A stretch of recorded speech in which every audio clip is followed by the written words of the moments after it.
दोस्तों, आज हम महात्मा गौतम बुद्ध के जीवन की एक ऐसी कहानी आपके सामने लाए हैं जिससे आपको बहुत कुछ सीखने को मिल सकता है।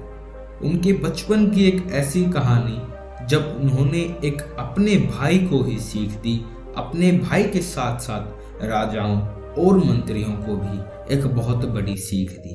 तो चलिए, कहानी में डूबने से पहले आप इस चैनल को सब्सक्राइब कर लीजिए, क्योंकि हर रोज ऐसी ही प्रेरणादायक कहानियां हम इस चैनल पर लाते रहते हैं। आपका बहुत बहुत धन्यवाद, आपने चैनल सब्सक्राइब कर लिया होगा।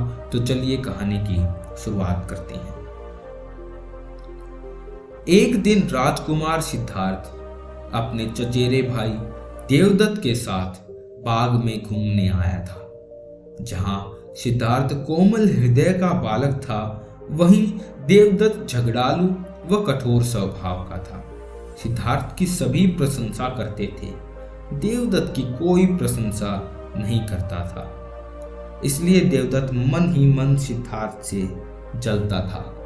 जहां वे दोनों घूम रहे थे, उनसे थोड़ी ही दूरी पर एक हंस उड़ रहा था। उस हंस को देखकर सिद्धार्थ बहुत प्रसन्न हो रहा था। तभी देवदत्त ने कमान पर तीर चढ़ाया और हंस की ओर छोड़ दिया। तभी देवदत्त उस हंस को निशाना बनाकर जहां वे दोनों घूम रहे थे, उनसे थोड़ी ही दूर पर एक हंस उड़ रहा था। उस हंस को देखकर सिद्धार्थ बहुत प्रसन्न हो रहा था। तभी देवदत्त ने कमान पर तीर चढ़ाया और हंस की ओर छोड़ दिया। तीर सीधा जाकर हंस को लगा। वह घायल हो गया और छटपटाकर नीचे गिर पड़ा। सिद्धार्थ ने दौड़कर उस हंस को वहां से उठाया। उसने हंस के घायल शरीर से बह रहे लहू को साफ किया और उससे पानी पिलाया। तभी देवदत्त वहां भागा भागा पहुंचा। उसने क्रोध से सिद्धार्थ की ओर देखा और बोला, इस हंस को चुपचाप मुझे दे दो सिद्धार्थ, इसे मैंने तीर मारकर नीचे गिराया है। नहीं, सिद्धार्थ ने हंस की पीठ सहलाते हुए उत्तर दिया, मैं इस हंस को तुम्हें नहीं दे सकता। तुम निर्दयी हो, तुमने इस निर्दोष हंस पर तीर चलाया है। यदि मैं इसे न बचाता तो इस बेचारे की जान चली जाती। देखो सिद्धार्थ, देवदत्त उसे घूर कर बोला, यह हंस मेरा है, इसे मैंने तीर मारकर नीचे गिराया है। इसे चुपचाप मुझे दे दो।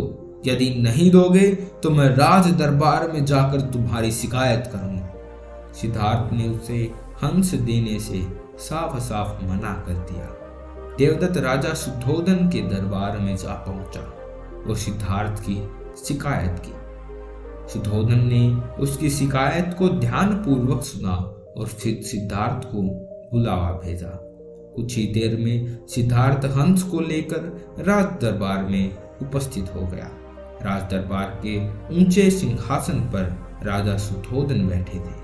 आसपास के नीचे आसनों पर राज्य मंत्री तथा अन्य पदाधिकारी बैठे हुए थे।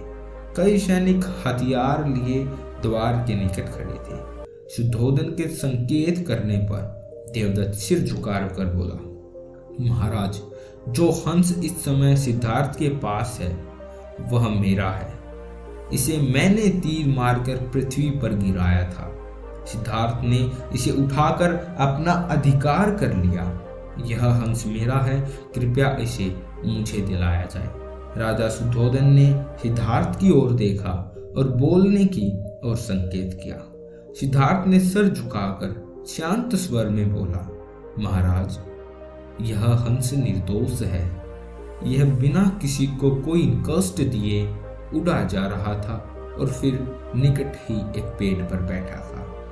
देवदत्त ने इसे तीर मारकर घायल कर दिया। मैंने इसका उपचार किया है, इसके प्राण बचाए हैं। मैं समझता हूं कि प्राण लेने वाले से अधिक प्राण बचाने वाले का अधिकार होता है।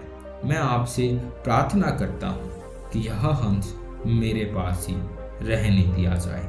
मैं इसे बिल्कुल स्वस्थ करके आकाश में उड़ा देना चाहता हूँ। शुद्धोधन ने अपने सभासदों से विचार विमर्श किया।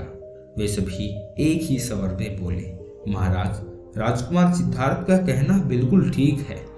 जीवन लेने से बचाने वाला का अधिक अधिकार होता है, जीवन लेने से बचाने वाला बड़ा होता है। अतः हंस राजकुमार सिद्धार्थ के पास ही रहने देना चाहिए। राजा शुद्धोधन ने सभासदों की बात मान ली, लेकिन पास ही खड़े उसके सिद्धार्थ के भाई ने संकेत किया कि महाराज, क्षत्रिय का धर्म होता है किसी का शिकार करना।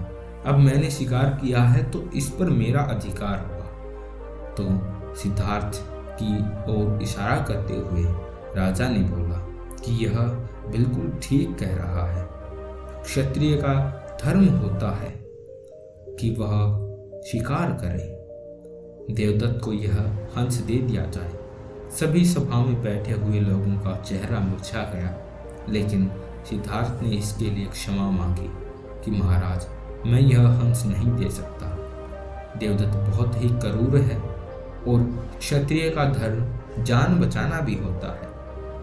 इस प्रकार मैंने इसकी जान बचाई है। सभी सभा में बैठे हुए लोग और राजा एक बात पर अटक गए कि अब न्याय कैसे किया जाए। कुलपति को बुलाया गया। कुलपति ने सभी बातों को समझा और फिर कहा कि ये हंस मुझे दो। सिद्धार्थ ने वह हंस कुलपति को दे दिया, लेकिन कुलपति भी वह बात को पकड़ नहीं पा रहे थे कि कैसे न्याय किया जाए। तो उन्होंने कहा कि मैं यहाँ हंस को छोड़ देता हूँ। दोनों एक स्थान पर खड़े हो जाओ, एक दूसरे के अपोजिट, और जिसकी तरफ यह हंस जाए यह हंस उसका। कुलपति ने यह हंस बीच में छोड़ दिया और वह हंस सिद्धार्थ की ओर चला गया। सिद्धार्थ हंस को लेकर प्रसन्नता पूर्वक अपने भवन की ओर चले गए। उसने प्रेम पूर्वक उस हंस का उपचार किया। जब वह बिल्कुल ठीक हो गया तो उसने उसे उसके घोंसले की ओर उड़ा दिया। देवदत्त सिद्धार्थ से पहले ही ईर्ष्या करता था। इस घटना के बाद तो उसकी ईर्ष्या और भी भड़क उठी। लेकिन यह अलग बात है। आपको इस कहानी से क्या सीखने को मिला, हमें कमेंट सेक्शन में जरूर बताइएगा। आप स्क्रीन पर और भी गौतम बुद्ध से रिलेटेड कहानियाँ सुन सकते हैं। आपका बहुत बहुत धन्यवाद।